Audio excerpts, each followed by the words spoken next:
du massif de Groom. Et ces engins ressemblaient étrangement à ce qu'on appelle communément des soucoupes volantes. Un nombre sans cesse croissant de scientifiques spécialisés dans le domaine des ovnis affirment que les projets secrets menés par le gouvernement à Groom Lake sont d'une manière ou d'une autre liés à une technologie venue d'une autre planète. Que ces affirmations soient vraies ou fausses, une chose reste sûre. Les témoins ont vu des engins volants survoler Groom Lake, engins dont l'aspect ne semble pas avoir été conçu par des humains. S'agissait-il en fait d'ovnis survolant la zone 51? Et que dire des photographies, des enregistrements vidéo et ces lumières étranges dans le ciel? Dispose-t-on de témoignages faibles qui confirmeraient la présence de vaisseaux, voire d'êtres extraterrestres dans la zone 51? Le récit de Bob Lazar ne marque ni le début ni la fin de la saga de la zone 51. Un certain nombre de personnes avaient déjà vu des ovnis dans le désert du Nevada, bien avant la naissance de Bob Lazar. Mais l'histoire a intéressé tout le monde à partir du moment où George Knapp a été interviewé par une des télévisions de Las Vegas. C'est ce qui a mobilisé le public ici. Avant cette série d'interviews, la zone 51 n'était qu'une référence dans les anciennes cartes militaires, une zone d'essai nucléaire menée, bien sûr, dans l'intérêt de la sécurité nationale. Mais l'année 1955 a marqué un tournant. Cette année-là, la société Lockheed cherchait désespérément une base d'essai pour tester son nouvel avion espion, le U-2. Ils ont placé tous leurs espoirs dans leur chef d'escadron d'essai, Tony Levier, et ont trouvé un endroit isolé, disposant d'une très longue piste de décollage. Et c'est ainsi que la zone 51 est devenue la base d'essai aérien la plus secrète des États-Unis. Mais que se passait-il d'autre dans cette base? D'après la déclaration officielle du gouvernement des États-Unis, je cite, « Ni l'US Air Force, ni le département de la Défense n'opèrent ni ne possèdent d'installation sous le nom de Zone 51. » À proprement parler, c'est vrai. Et même si cette base a été construite par la CIA et est utilisée exclusivement dans le cadre de projets gouvernementaux, elle est exploitée par une société privée. Sa sécurité est assurée par Wackenhut, une entreprise privée. Durant plus de 30 ans, à part une poignée de propriétaires, les gens ignoraient l'existence de Rachel, Nevada et du site de Groom Lake. Mais d'autres événements ont contribué à donner une crédibilité au récit de Bob Lazar. L'agent Guy Hotel de la FBI en 1950 indique qu'il savait que 3 soucoupes volantes avaient été récupérées dans le désert du Nouveau-Mexique. Les engins extraterrestres sur lesquels Lazar avait travaillé provenaient bien de quelque part. C'est ainsi que bien avant l'existence du complexe de la zone 51, les germes de l'un des mystères les plus troublants de la nation avaient déjà été semés. Aujourd'hui, des centaines de passionnés d'ovnis se rendent régulièrement dans le désert du Nevada, en traversant un territoire public pour atteindre les hauteurs du Whiteside ou de Freedom Ridge, dans l'espoir d'entrevoir un engin volant qu'ils croient être capturé d'un autre monde. Lors de l'une de nos expéditions à la zone 51, l'un de nos membres affiliés a réussi à filmer des images plutôt remarquables de ce qui a tout l'aspect d'un engin en forme de soucoupe survolant Groom Lake. Cet engin ne se comportait pas comme les avions conventionnels que j'ai pu voir. Il n'émettait pas le moindre bruit. Mais ce qu'il y a de vraiment remarquable, c'est qu'à d'autres occasions, nous avons pu voir les manœuvres en zigzag exécutées par ce type d'engin. Et parfois même avec des virages à 75 degrés, suivis d'ascensions et de descentes soudaines. Pourrait-il s'agir d'un vaisseau spatial venu d'une autre planète, tombé entre les mains des hommes? Selon une version assez cohérente d'un grand nombre d'employés, un vaisseau aurait été transporté ici en 1953 et plusieurs extraterrestres vivants auraient été amenés presque en même temps. Cela fait des années que les Russes photographient la zone 51. Staline portait un grand intérêt aux ovnis et il voulait en savoir plus sur ce qui se passait à Roswell. Ils ont conclu que les événements de Roswell avaient bien eu lieu, que quelque chose s'y était écrasé, que ce n'était pas un ballon météorologique ni un objet terrien. Ils ne savaient pas exactement d'où ils venaient, mais ils savaient qu'ils étaient ni à eux ni à nous et qu'il fallait à tout prix l'étudier. Bien entendu, sans preuve, ces affirmations restent du domaine de l'ouï-dire et des rumeurs. Mais existe-t-il de telles preuves? Toutes les histoires qui planent autour de cet endroit restent un mystère, tant pour les employés que pour nous tous. Peut-on retracer l'origine de toutes ces histoires d'ovnis capturés? Et comment ces engins sont-ils arrivés à la zone 51? Ce ne sont pas les responsables de la zone 51 qui vont admettre quoi que ce soit. Une action fédérale en justice visait à savoir le nom de la base, mais ils se sont battus et maintenant ils sont exemptés d'en révéler le nom. Lorsqu'on travaille dans une zone secrète comme la zone 51, le travail qu'on fait est fortement compartimenté. On est amené en jet depuis Las Vegas, les hublots obstrués. À Groom Lake, on s'embarque dans des bus sans fenêtres qui nous conduisent directement sur les lieux de travail. On ne voit que le hangar et les quelques bâtiments dans lesquels on travaille. C'est une dichotomie intéressante. Les Russes peuvent survoler et prendre des photos. Nous avons signé un traité d'accès aérien ouvert qui permet à des dizaines de pays de survoler et de prendre des photos, mais nous, qui payons les factures pour le maintien du site, ne sommes pas au courant. En 1988, un satellite russe a pris une photo sensationnelle au-dessus de la zone 51.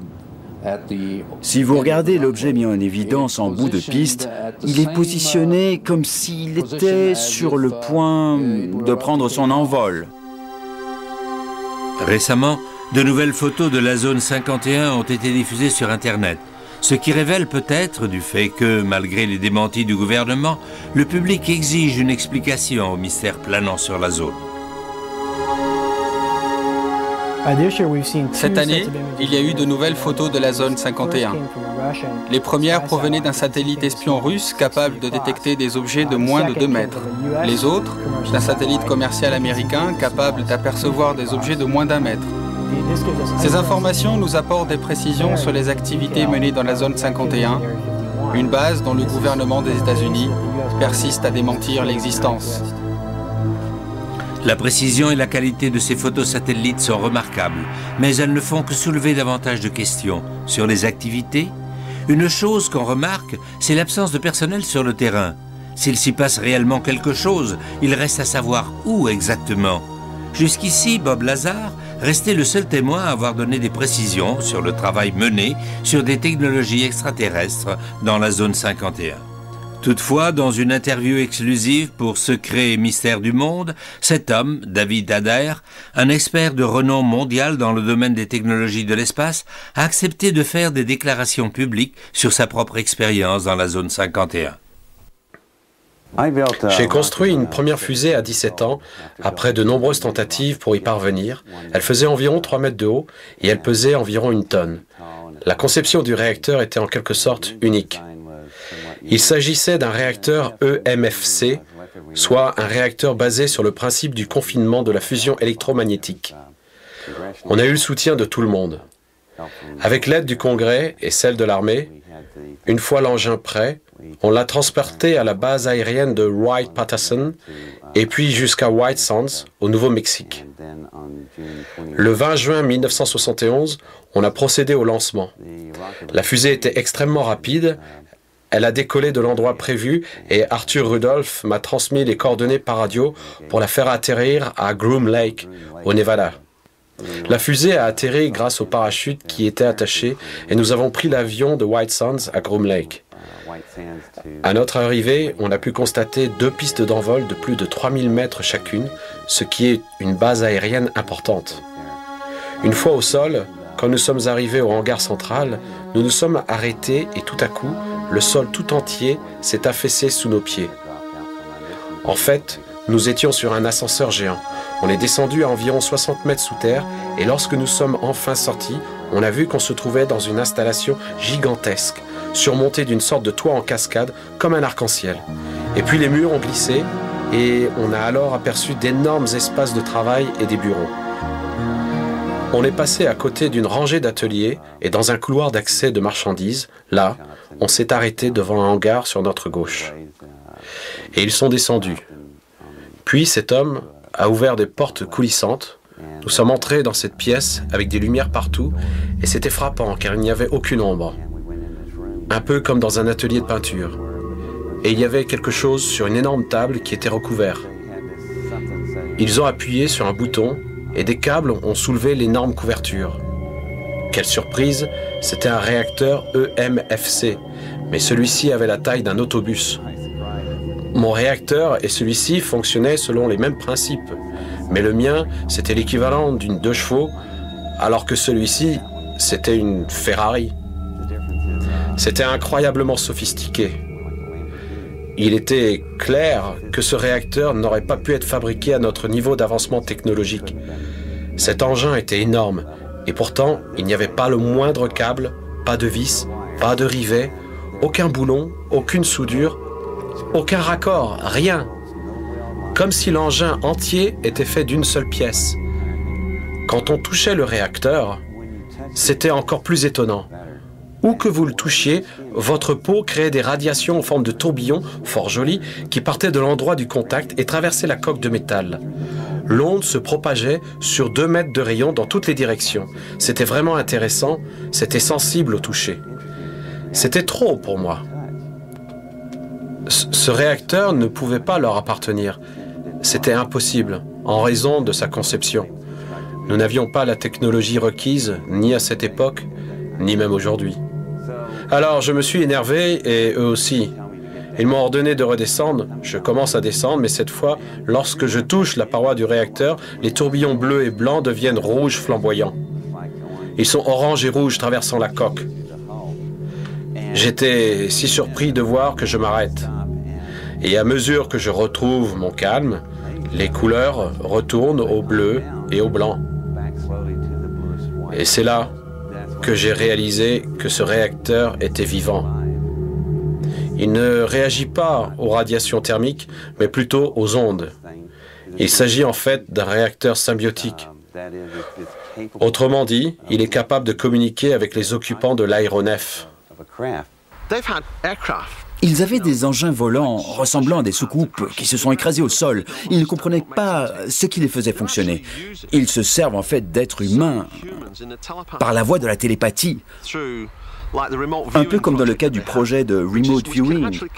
Ils peuvent, en connexion avec la zone 51, déterminer comment ces appareils étaient commandés par la pensée.